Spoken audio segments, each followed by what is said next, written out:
Every pregnancy needs utmost care and attention. But certain pregnancies need a little extra attention. An Rh negative mother carrying an Rh positive baby is at increased risk of complications. BSV is at the forefront to ensure safe delivery in every Rh negative pregnancy.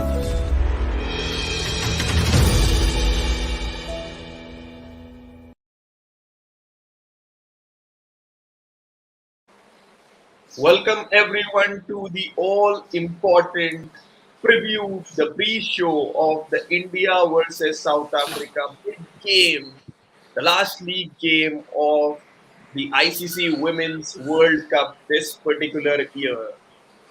It's a virtual quarterfinal for India. If they beat South Africa, they qualify for the semi-finals. If they don't, they will have to wait for the England result, which will come before that. If England beat Bangladesh, then England qualify. If one of them loses, West Indies qualify. So yes, we are at the last day of the tournament, and there are multiple permutations and combinations working it out. Three teams vying for those two semi-final spots on the last day of the tournament. And just in the news is Mithali Raj has won the toss, and India are going to bat first at the Hagley Oval in Christchurch, the last game of the tournament. Let me come down to Buria Majumdar. What is it? India need this particular win to qualify. It shouldn't have come to this, but yes, here we are. Last game of the tournament, last day of the league stage, and we are waiting for two semi-finalists.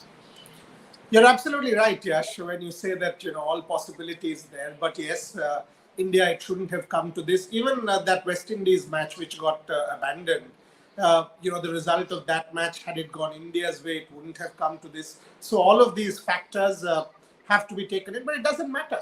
In 2017, it was New Zealand in a 50-over, World Cup. It always comes down to that virtual quarterfinal for India.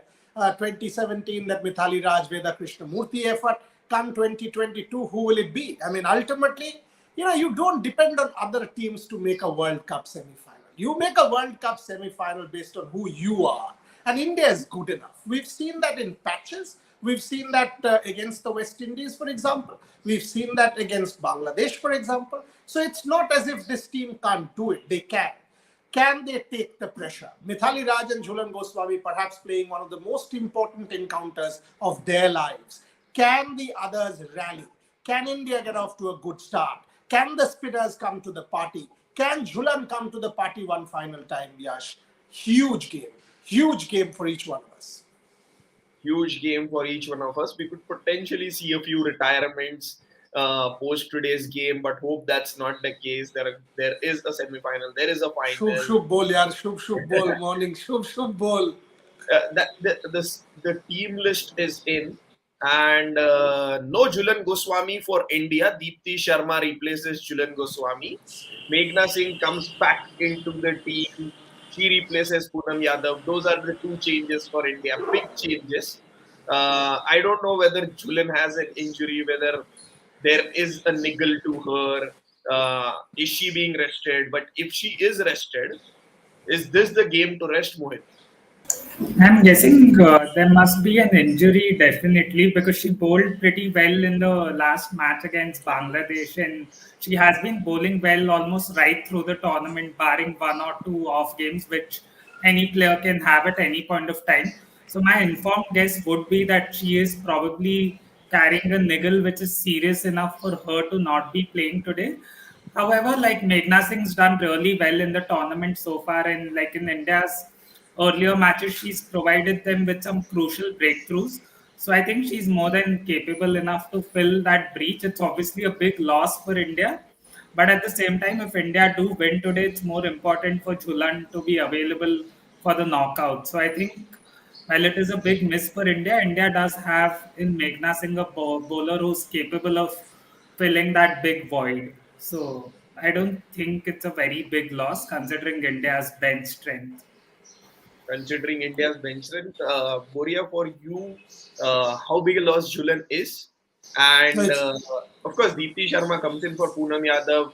Meghna Singh replaces Julian Goswami, but Julian Goswami is Julian Goswami, a big match player. It's a knockout, very important. How important that experience would have been just for this knockout.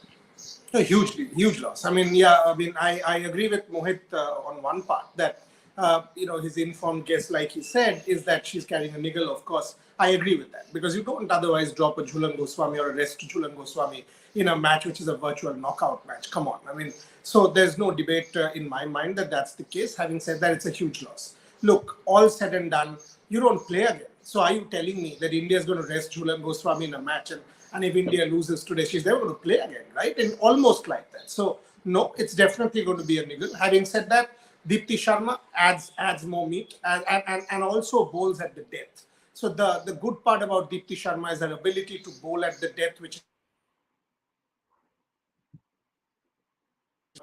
has not been exploited so far in this particular World Cup. So that's an important point, Yash. So, I lost your connection for a second there. The ability of Deepti Sharma to bowl at the depth might just come in a little bit handy.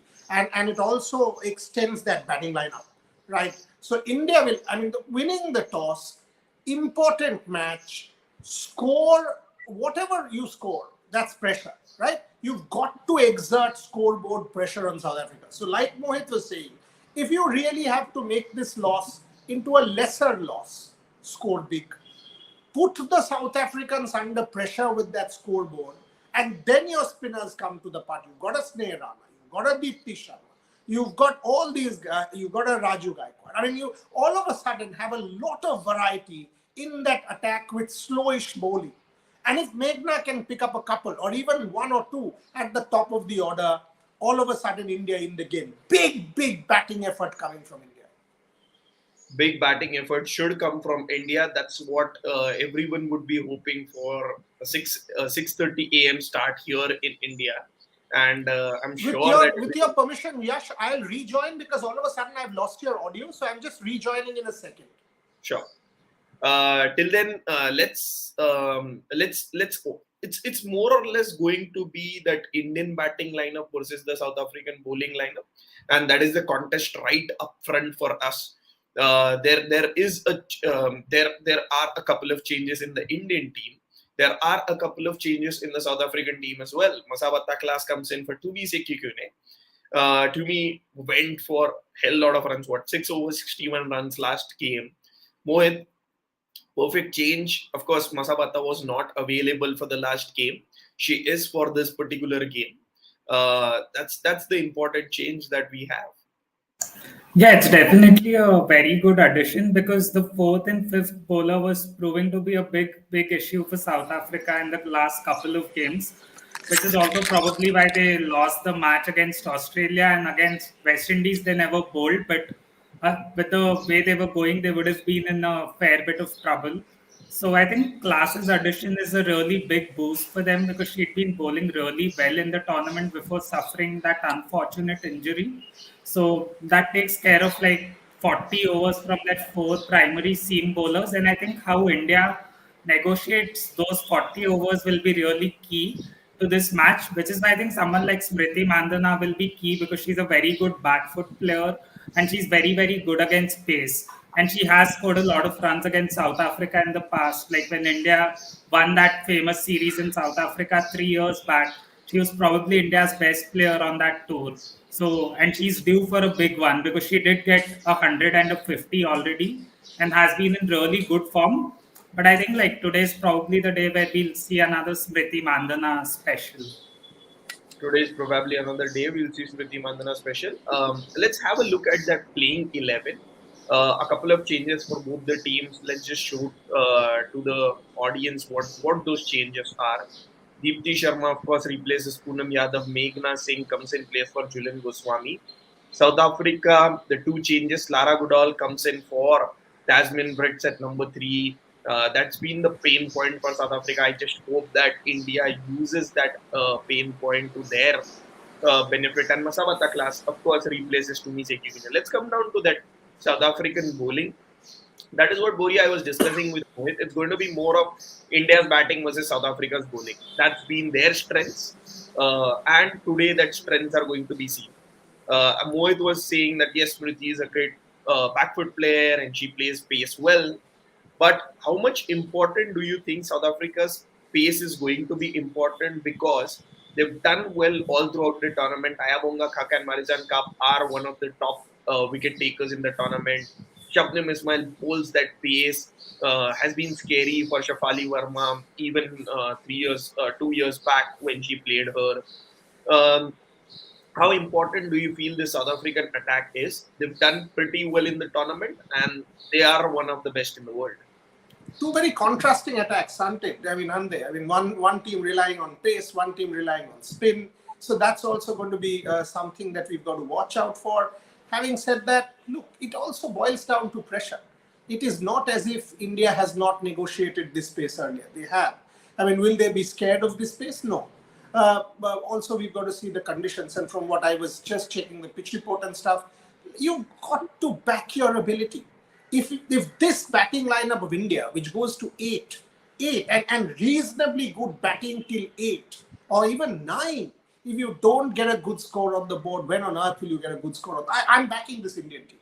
I'm actually backing this Indian team today. Yes, I'm aware of the fact that no Jhulan Goswami is a big loss, but the fact that Mithali Raj has won the toss, she's telling her bowlers, look, we batters will take responsibility. We'll give it to you. Now you go do the job later on. That's the message that's going out as far. So the batting team will take responsibility, putting that score on the board, taking that pressure off that relatively youngish bowling unit in the absence of Goswami. And yes, you asked me about South African bowling, good attack. And what is also interesting, not resting anyone. That also gives you a message. They want to win.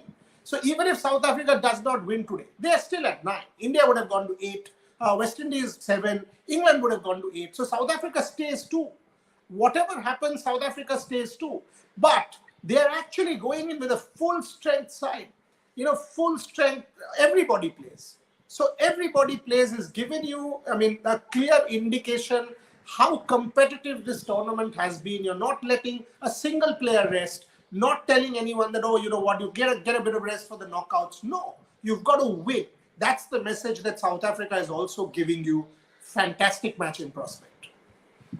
Hopefully it's a fantastic match. The pitch report says the sun is out, the breeze has got coolness in it. It's a perfect blend, great setting for this important match. Same pitch as yesterday. Side boundaries are identical, straight boundaries are pretty long. The surface is dry, which means there will be no turn for the spinners. There's no moisture too, which means there's no lateral movement for the seamers. They can extract bounce from the surface. Mohit, that South African bowling attack, what do you make of it from the pitch report, from what we have seen in the tournament, and how troublesome are they going to be for the Indian batting attack? See, we've seen it many times in the past that like these three South African pacers are quality bowlers, and especially someone like Marizan Kaap or Shabnim Ismail aren't really reliant on the pitch or conditions a lot. They are like high quality operators who've been doing this for more than a decade now. So I don't think like the pitch will affect it a lot. Like India just need to be careful in the power play and not lose early wickets, because even if they score 30 in the power play for no loss, both Smriti Mandana and Shafali Verma have the ability to step it up later on. So I'd just like advise them to watch out and play the first 10 overs out cautiously.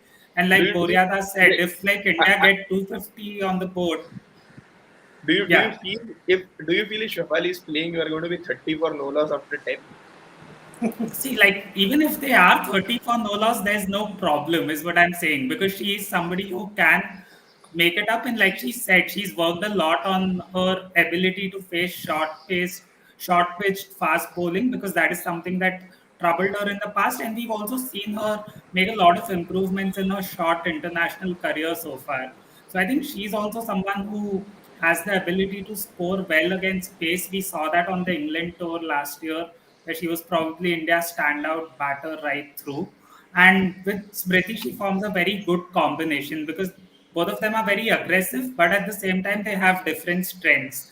plus a left-right combination. So it's not easy at all for the bowlers to get it right against two batters who will punish them for the slightest errors in line or length. So I think this opening combination is really going to be key for India in today's game. This opening combination is going to be very key for India in today's game.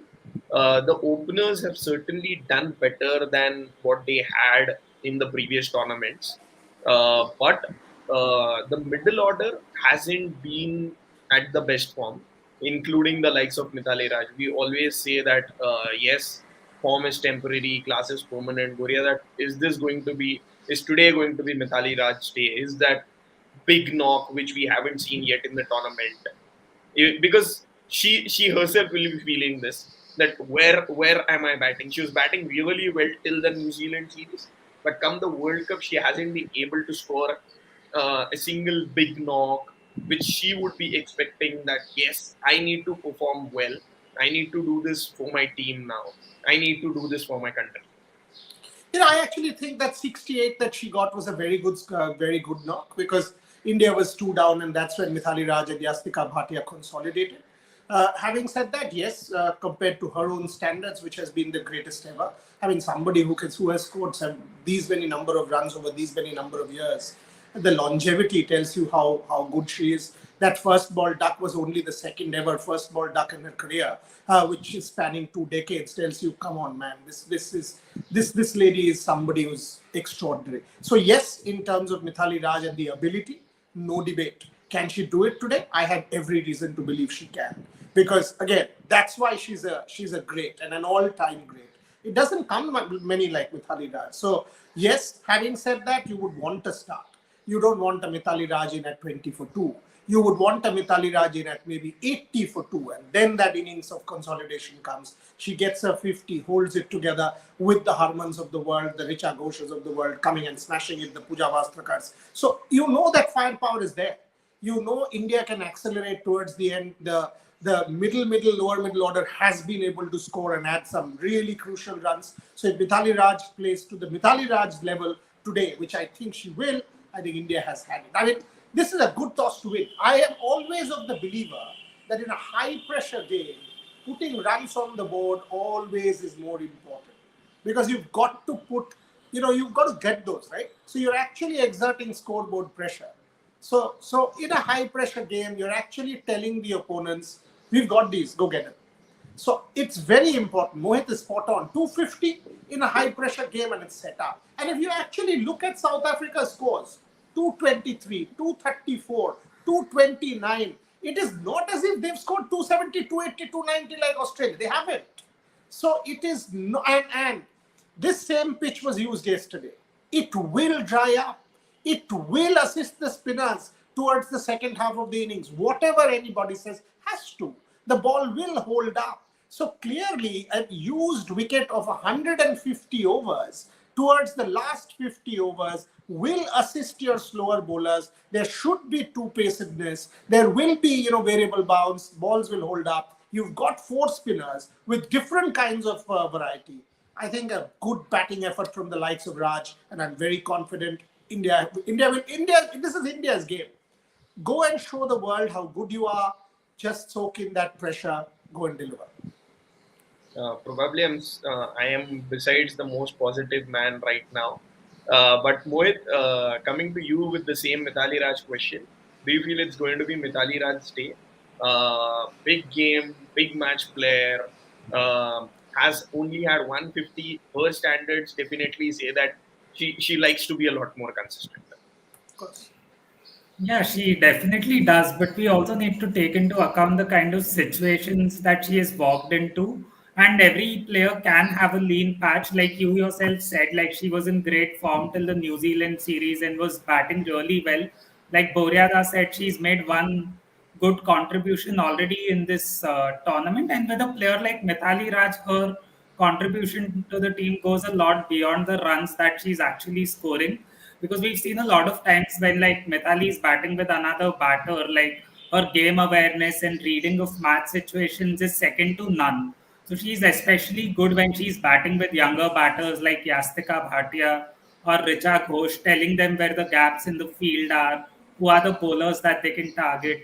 So Mithali's value in this team goes a lot beyond the runs that she's scoring. And in a big match, you need players with a lot of experience who've been there and done that before. And Mithali has scored a lot for India in the past in key matches in crunch situations. So, like Boryada said, irrespective of whether she walks in at 20 for 2 or 80 for 2, you'd expect her to get going today and deliver because that's what she's been doing for over 2 decades now. So, I don't think Mithali's form is a concern for India yet because I think like just the amount of experience she has, and she's like the anchor in this batting lineup. Because if you look at India's 1, 2, and 3, and also like numbers 5, 6, 7, all of them score a lot more quickly, but at the same time can get dismissed in the need to score quickly. So you need a player like Mithali Raj who can bat right through the 50 overs and anchor the innings. And moreover, she can like bat anywhere in the middle order, not just at the number 4 position. So I think like Mithali is a good, is an invaluable player to have in this team. She's that I glue entirely that agree. I absolutely agree with Mohit's analysis there. And I've always been of the belief that you need somebody of this level of class and experience in a key game, because that's when you soak in the pressure. Mithali will know that this is perhaps one of those games. I mean, she might not play again, right? She might not play again. So you will know, and that's when you're tested. How good are you in terms of temperament? And if there's anybody who is extraordinary in terms of temperament, right through a 22-year career, it's Mithali Raj. So you've got to back the likes of Mithali Raj, because that's where greatness comes from. None of us have created this greatness for her. Over a period of 22 years for India, time and again, she's been able to do it in the absence of facilities, with improvement, with glare and media glare and scrutiny and whatever you want to call it. So she is one of those, whatever she scores today, she's an all-time legend. All-time legend of the game for always, as long as she lives, even after that. So there's no question about it. Having said that, no one will want it more. No one will want this match more than a Mithali Raj. So I agree with Mohit. I think India is in definitely for a Mithali Raj contribution. She is that glue that sticks the entire batting order together, and we hope that that batting order today strikes big. We are into the closing stages of this particular show. The update on Julian Goswami is that she has a side strain, and that is the reason she's missing the game. And of course, we just hope that Julian Goswami gets fit, India wins, and she plays those knockouts here in Christchurch itself. So there's not going to be a lot of traveling for her. In case India qualify, they play that second semi-final at the same ground in Christchurch, and also play the final in case they qualify at the same ground in Christchurch. That's the benefit you get when the broadcaster is on your side. When you're India. Yeah. When you're India, when the ICC broadcaster is on your side, that is the benefit that you get. No. Not about ICC broadcaster. It is about the BCCI and the billion. The billion plus who you are, and credit to the BCCI for having been able to do that. Credit to you, Mohit, me, everybody who watches this broadcast, because ultimately that's what it is.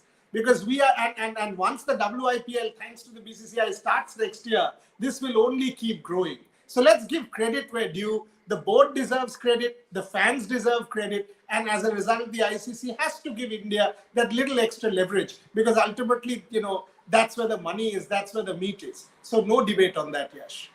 Yeah, 80 to 90% of the media also comes from India. So I don't think so that ICC will have a problem in scheduling India's matches a bit later and giving them that extra benefit.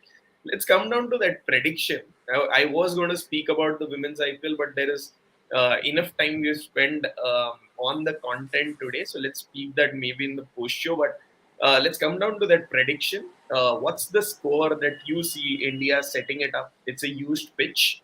May not help any of the bowlers per se, but according to how the Indian batting lineup has been, how good Yastika has been, how good Smriti has been, Harman has been, Mithali, Shafali, what's the score, Puria, that you see India setting it up? I will say 250. If India gets a 250 score on a used wicket with 4 spinners in the ranks, it will be pretty much difficult for South Africa chasing it down. So that will be the target. But because it's a used pitch, you assess it as the innings goes on. And that's where Mithali will once again hold the key. Is it a 220 pitch or is it a 260 pitch? You've got to assess it, say maybe at the end of 20 overs. Should I go hammer and tongs now? Should I wait till the 40th over, get 160 odd, and then the last 10 overs go for my acceleration? These are important things that the players will have to assess in the middle. But starting out, if it's a good wicket, like you said from the pitch report, a 250 is what India will be looking for. Is Mithali Raj your batter of the day? Yes, she is. But at the same time, I would want a start so that the pressure doesn't come immediately. Yes, she absolutely is my batter of the day. Mohit, what's your prediction and who's your batter of the day? I actually have two batters of the day, which are Smriti and Yastika, just purely because of their back foot play and their ability to play pace. We saw that in the match against the West Indies as well. Like they began with two seamers, and Yastika was absolutely lethal in the power play. And we've seen it multiple times in the past, even in the Australia series, that she's someone who's very comfortable facing high quality pace. And with this being a pace heavy lineup, I think both Yastika and Smriti will fancy their chances today. And like Boryada said, I think 250 is the bare minimum that India will be targeting because the pitch seemed to be fine yesterday. It didn't seem to hold any demons or wasn't a very tricky wicket. It might get slightly slower, but at the same time, I think India would look to get something a little higher than that purely because they would want to, like, if at all they are winning today, they would want to get a big win and leapfrog England in the points table so that they face South Africa again in the semis instead of Australia. So I think somewhere around 275 is a very realistic target for India, especially if one of the two openers gets going and bats out the power play. I don't want to keep this NRR in mind when I'm batting because it sort of creates adverse pressure. So I know, yes, you want to avoid Australia. I know you would be fancying South Africa and all of that, but that's for later. You obviously will have it the England score in mind, right? So you have the England Bangladesh score in mind. When you go out to field, you know already, you can calibrate. But all that's for later. When you're going out to bat, don't think a 275 or a 300 kind of score that you don't get it. That's why I said be realistic, 10 overs, assess, wickets in hand, go for it. You've got a Deepti Sharma, don't forget. I actually fancy a Deepti Sharma in matches like these. I have great respect for Deepti Sharma. You've not been able to play her. She's not been in her Deepti Sharma element. But today, you've got to add that little extra layer which you have. So let's hope India delivers. Let's hope India does well. There are multiple scores that have been predicted right from 220 to 270. What's it going to be? What the pitch is going to turn up? How the Indian batters are going to turn up? Are the South African bowlers going to have an off day? It's all going to be right up there in a minute in Christchurch when Smriti Mandana and Shafali Verma open the batting for India. But till then, this is what we had on Women's Cricket Zone, and Rev Sports presents the Outside View on the pre-show.